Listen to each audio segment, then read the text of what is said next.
ஓம் ஸ்ரீதார நேயர்களுக்கு வணக்கம். ஒரு எளிமையான வழி மகாலட்சுமியை நல்ல சம்பத்துவை நம்ம வீட்டில் ஆக்கர்ஷணம் பண்ணுறதுக்கு அழைப்பதற்கு. தினமுமே நீங்கள் விளக்கேற்றுறீங்களா இல்லையா? அப்போ அந்த விளக்கேற்றும் பொழுது வெள்ளிக்கிழமை மட்டுமல்ல, எல்லா நாட்களும் பண்ணலாம். பண்ணால் ரொம்ப நல்லது. நீங்கள் விளக்கேற்றும் பொழுது என்ன பண்ணுங்க, அந்த எண்ணெயிலையோ டைமண்ட் கல்கண்டுன்னு கடையில் வாங்கும். அதை வாங்கி அந்த விளக்குல எண்ணெயில போட்டுருங்க. அதுக்கப்புறம் ரெகுலரா நீங்க விளக்கு மாரி ஏத்துங்க. முடிஞ்சா உங்களால முடிஞ்ச அதில மகாலட்சுமி அஷ்டோத்திரமோ, கனகதார ஸ்தோத்திரமோ சொல்லிட்டே இருங்க.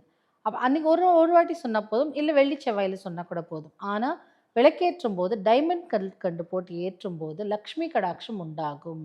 குபேர சம்பத்து உண்டாகும். லக்ஷ்மியை வரவேற்கும் தன்மையை கொண்டது. இனிப்பும் போட்டிருக்கோம் இல்லையா? அதனால ரொம்ப நல்லது. ரொம்ப விசேஷம் கூட. ட்ரை பண்ணிட்டு எனக்கு சொல்லுங்க.